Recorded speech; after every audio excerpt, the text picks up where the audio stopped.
श्रीचा चेहरा डोळ्यासमोर आला ना की माझी आधीची सगळी मतं बदलतात. श्रीला त्रास होणार असेल तर त्याच्या मनाविरुद्ध अजिबात वागायचं नाही.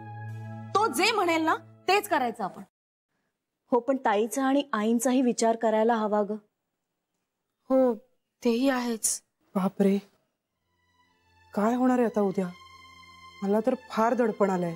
मला तर लोक असं ओरडून बोलायला लागले ना की भीतीच वाटते. काढून टाका.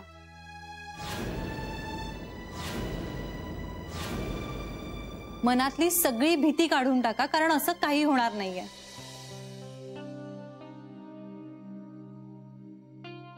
आणि मुळातच गोखल्यांकडे सगळे प्रश्न खूप शांतपणे आणि सुसंस्कृतपणे सोडवले जातात ना, त्यामुळे यावेळी सुद्धा तसंच होणार आहे. वातावरणात आधीच खूप ताण आहे. मला वाटतं आपण आता तो वाढवायला नको. त्यामुळे प्लीज आपण सगळे खूप नॉर्मल राहूया आणि खूप normal वागूया.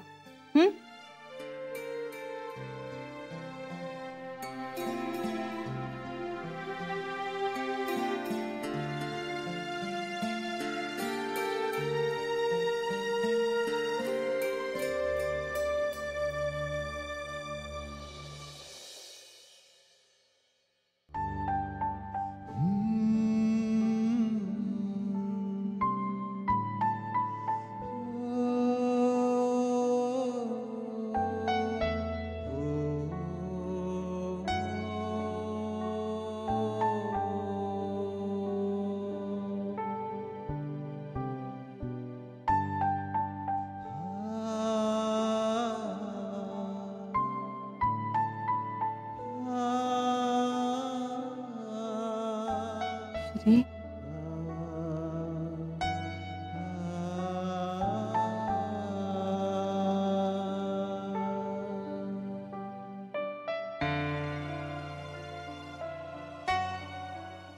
I hate him, Jahnavi.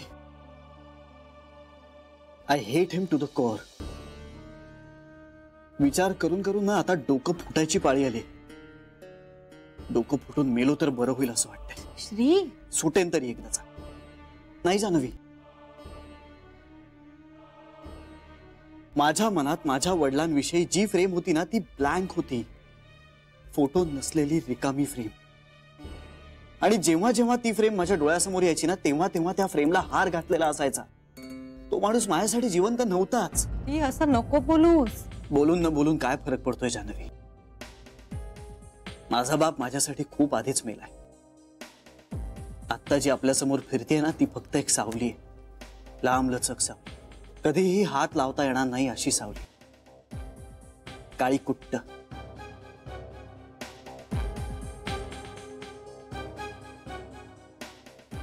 Janhvi, यातून सोडव मला.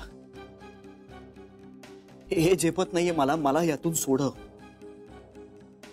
जान्हवी, तो माणूस आपल्या घरात राहता कामा नये.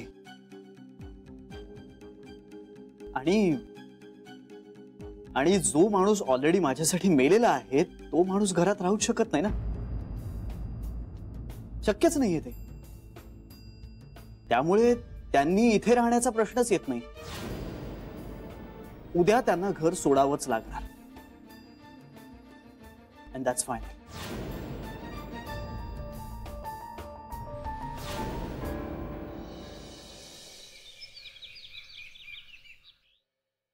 हे बघा, तो काहीही बोलला ना तरी तुम्ही चिडू नका प्लीज, माझ्यासाठी.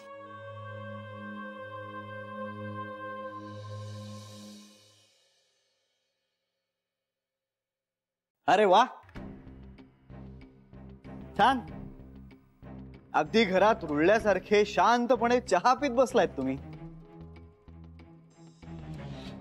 अरे हो, खूप वर्ष तुम्ही परदेशात होतात नाही का? त्यामुळे इथून जा हे मी मराठीत सांगितलेलं कळलं नसेल तुम्हाला. ठीक आहे, मग मी तुम्हाला इंग्लिश मध्ये सांगतो. नाही, गरज नाही त्याची. मी कुठेही राहिलो असलो ना तरी माझी मुळं मराठीच आहेत आणि मी मराठीतच विचार करतो. अच्छा, मग मी ज्या पद्धतीने तुम्हाला सांगितलं ती चुकली का? नाही. मग तुम्ही इथून निघून जायला हवं होतं का? आता तुम्ही ठरवलंय इथे स्थान मांडायचं म्हणून. श्री, अरे कसं बोलतोयस? आई, मी अगदी थेट आणि सोप्या शब्दात बोलतोय. त्यांना जर हे कळत नसेल तर मात्र मला काहीतरी वेगळा विचार करायला हवा. वेगळा म्हणजे?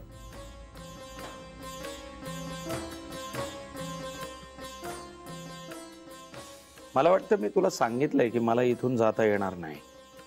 याचं कारण? मला तुमची कुठलीही कारणं ऐकायची नाहीयेत, कारण ती सगळी कारणं अत्यंत स्वार्थी असणार आहेत.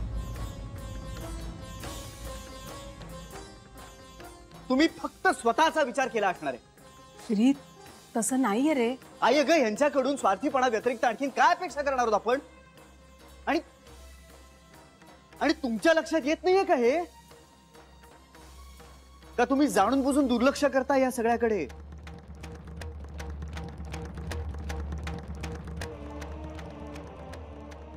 अगं, ठरवून आलेत हे. आणि बघ ना, त्यांचा हेतू किती सहजपणे साध्य झालाय. इथे बसून आरामात चहा पाणी चाललंय यांचं. श्री, अरे मला माझ्या नावानं हाकही मारू नका. माझ्या आईनं आणि आईजीनं ठेवलेलं नाव आहे. तुमचा नावापुरताही संबंध नाहीये माझ्याशी.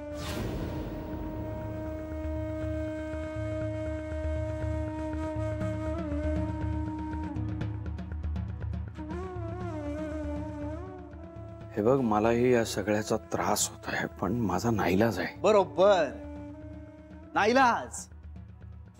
असा बरोबर ऐनवेळी कसा नाईलाज होतो तुमचा? खूप वर्षांपूर्वी आम्हाला असे वाऱ्यावर सोडून निघून गेलात तेव्हा तुमचं ध्येय मोठं होतं. कारण काय? तुमचा नाईलाज होता. आता मी तुम्हाला इथून जायला सांगतोय, तुम्ही जाऊ शकत नाहीयेत. काय कारण? तुमचा नाईलाज आहे.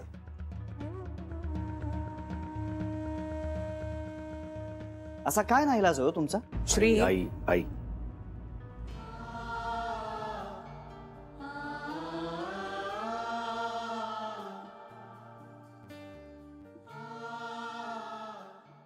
हे ठरवून इथं राहायला आलेलं नाहीये श्री. अरे अचानक आलोय. खरंच तू माझ्यावर केलेले सगळे आरोप मला मान्य आहेत, पण हेही मी खोटं बोलतोय असं म्हणू नकोस प्लीज. मी कधीच खोटं बोलत नाही. खरंच मी अचानक आलोय रे. अरे ज्या प्रेमानं या घराचं दार माझ्यासाठी उघडलं गेलं त्यांना भारावून गेलो मी.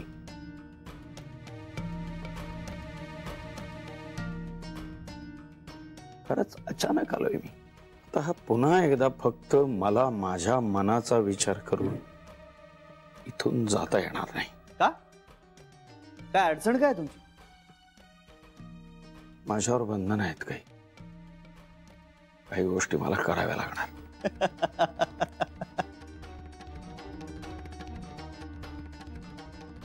सोय मिस्टर आरजी, फक्त सोय ही तुमची. आता कसलीच बंधनं तुमच्या? श्री, शब्दाला शब्द वाढवून काहीही उपयोग होणार नाहीये. नुसती चिडचिड होईल आणि मुद्दा बाजूला राहील. आईजी, मला हे आपल्या घरात राहायला नकोय इतका एकमेव मुद्दा आहे माझा. पण तो सगळं मागचं सोडायला तयार आहे. तूही पुढचा विचार कर ना. समजा आपण सगळं जुनं विसरून जायचं ठरवलं, तरीही भविष्यातली यांची काय गॅरंटी आहे? एकदा सोडून गेलेत आपल्याला ते पुन्हाही जाऊ शकतात. भावनिक गुंतागुंत तुमची वाढेल, त्रास तुम्हाला होईल. असं काही होणार नाही. मला खात्री नाहीये. पण तुझ्या व्यतिरिक्त काही माणसं आहेत या घरात, त्यांचा विचार करायला नको का? आईजी, तुमचाच विचार करतोय मी. तुझा, आईचा, तुम्हा सगळ्यांचा विचार करतोय मी. बाकी काही नाहीये. श्री, विचार करणं वेगळं आणि विचार घेणं वेगळं. तू सगळ्यांचा विचार करतोयस, पण कुणाचं म्हणणं विचारात घेत नाहीयेस. फरक तिथं आहे. ठीक आहे, ठीक आहे, मग आपण सगळ्यांचं मत घेऊ. शांतपणे विचार केला तर कोणालाही माझंच म्हणणं पटणार आहे. ज्या माणसाने ऐनवेळी माझा, माझ्या आईचा, माझ्या घराचा त्याग केला, त्या माणसाला इतक्या वर्षांनंतर घरात ऍक्सेप्ट करण्याची गरजच काय, इतका साधा प्रश्न विचारतोय. आणि या बाबतीत कुणाचंही दुमत असूच शकत नाही. त्यामुळे आपण इथल्या इथे विचारू ना सगळ्यांना. बोला बोला बोला बोला काका, बोल ना.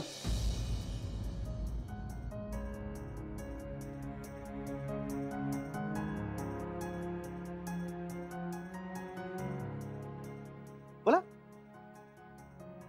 बोला ना.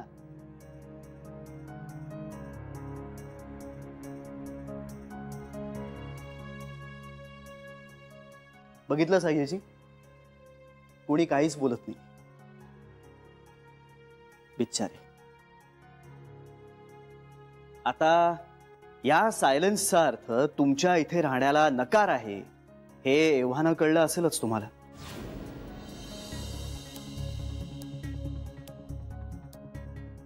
श्री,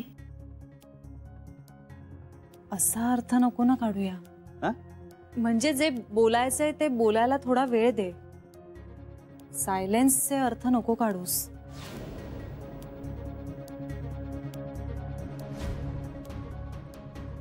ठीक आहे, माझ्यापासून सुरुवात करू. मला रमाकांत इथं राहायला हवाय.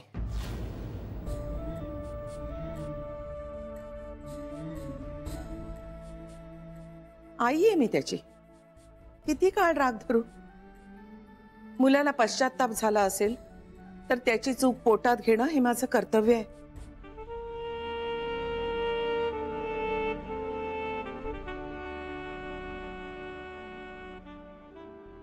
आईची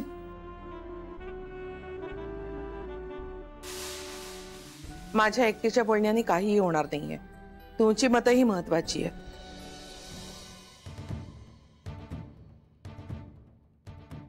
नर्मदा, तुला काय वाटतं?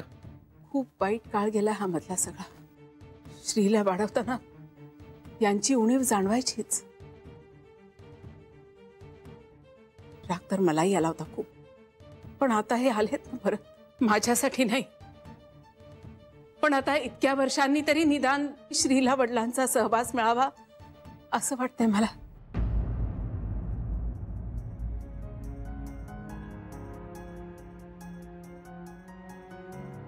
म्हणून मला हे इथे राहायला हवेत.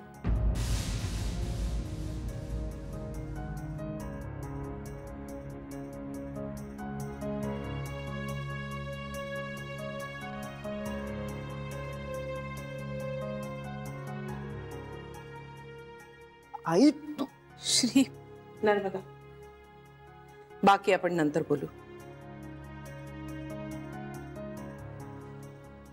कांता, तुला काय वाटतं? दादाला या घरात राहायला देऊ नका असं कुठल्या तोंडाने बोलू मी? माझ्यामुळे इतका त्रास होऊन सुद्धा या घराने इतक्या प्रेमाने जवळ केलं मला.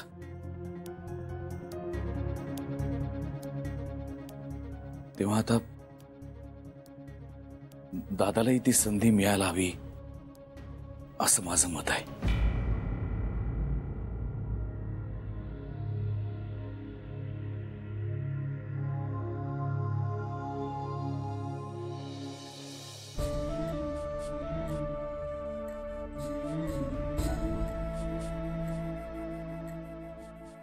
अरे काका, तू पण असं एकदम एक घाव दोन तुकडे नको करूस. विचार कर, तुला माझं म्हणणं पटेल. दादाला राहू दे ना या घरात.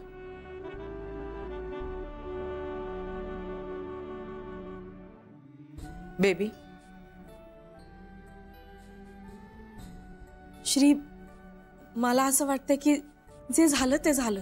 आता जर दादाच्या येण्याने नर्मदा वहिनीला बरं वाटणार असेल ना, तर मला तेच व्हायला हवंय. श्री, आत्ता तुला जो त्रास होतोय ना, तो पुढे नक्की नाही होणार, माझी खात्री आहे.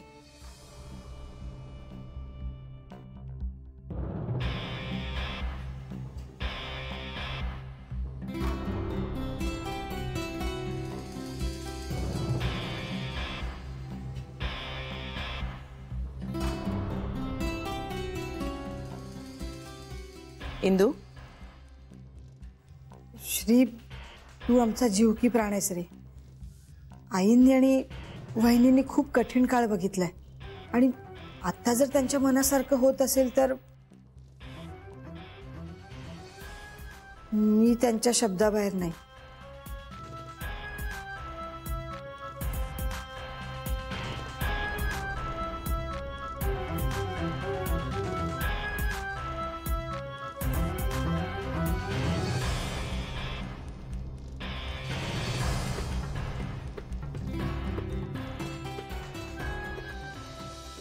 शरयू, श्री, आपला नवरा आपल्या बरोबर आहे ह्या भावनेने फार सुरक्षित वाटतं रे. राहू दे ना भाऊजींना इथेच. पुढे सगळे वाद आपापसात बोलूनही दूर करता येतील.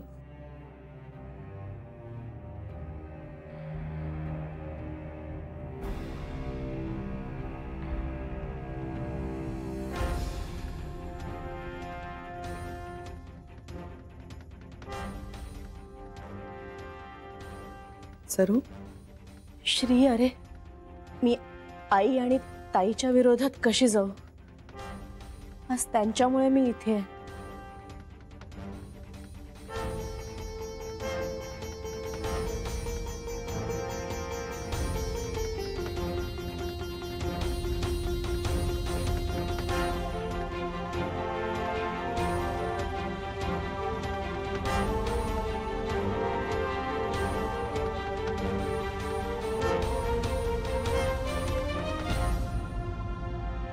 श्री, एक मिनिट आहे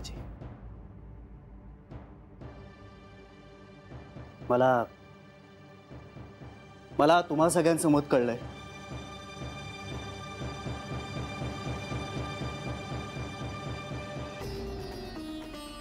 आता जानवी, तू माझी बायको आहेस. तू तरी आहेस ना माझ्या बाजूने?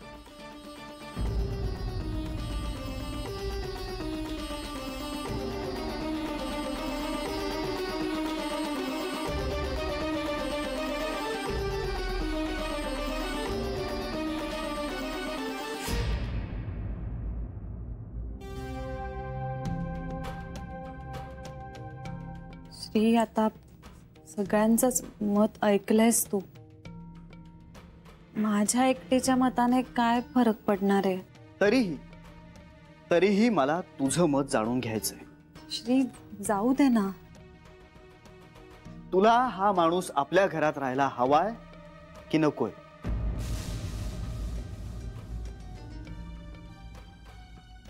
श्री, आपण मेजॉरिटी प्रमाणे डिसिजन घेऊया ना. म्हणजे सगळ्यांना जर. मला कळलंय ते. मला तुझं मत हवंय. श्री, तुझं कुटुंब तुझी प्रायोरिटी आहे असं म्हणतोस ना तू. मग आता जर सगळ्यांनाच ते हवे असतील तर? सगळ्यांमध्ये तूही येतेस जानवी. हो, म्हणजे मीही या कुटुंबाचा भाग आहे. म्हणजे तुलाही हेच हवंय? हो.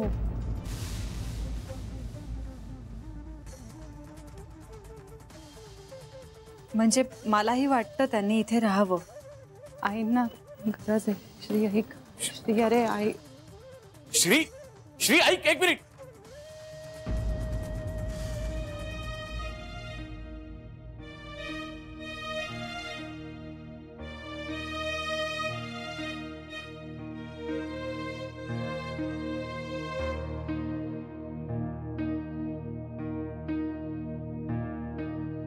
कठीण सारे सोपे करावे, सोपे सारे सहज करावे, सहज सारे सुंदर करावे, सुंदर सारे ते जतन करावे. श्री,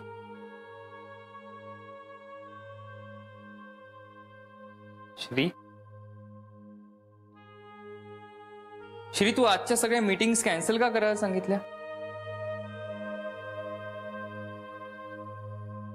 पळून जावं असं वाटतंय मला म्हणून. श्री, जाऊ दे तरी. आपली आपली वाटणारी माणसं सुद्धा ऐनवेळी असं का वागतात कळत नाही. काय झालंय तुला?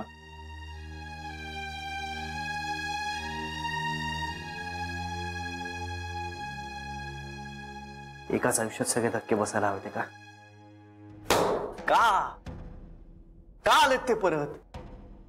काय गरज होती त्यांनी परत यायची? हे बघ, हक्काने विचारतोय, काय झालंय ते सांगशील? असं मनात नको ठेवूस रे, त्याने अजून त्रास होईल तुला. अजून अजून ह्या पलीकडे काही त्रास होऊ शकत नाही मनीष. Can you imagine? ते आरजी, he is my biological father. Can you imagine that? Archie? हो, तुलाही धक्का बसलाय ना? अरे मग माझं काय झालं असेल? आणि घरचे सगळे? घरी सगळे मजेत, आनंदात आहेत सगळे. स्वागत सोहळा चाललाय त्यांचा. अरे कशाबद्दल? काय पराक्रम करून आले देव जाणे. मनीष, सगळे सगळे इन्क्लुडिंग जान्हवी त्यांना पाठिंबा देत आहेत आणि माझ्या विरोधात गेले. एक मिनिट, पाठिंबा म्हणजे? मला ते माझ्या नजरेसमोर नकोयत, मला माझ्या घरात नकोयत, माझ्या आजूबाजूलाही नकोय. पण मनीष, खूप त्रासदायक आठवणी आहेत ते इथे नसण्याच्या. आणि रोज उठून त्या आठवणींबरोबर जगणं अशक्य होईल मला. पण बाकी सगळ्यांना आणि जान्हवीलाही ते घरी राहायला हवे.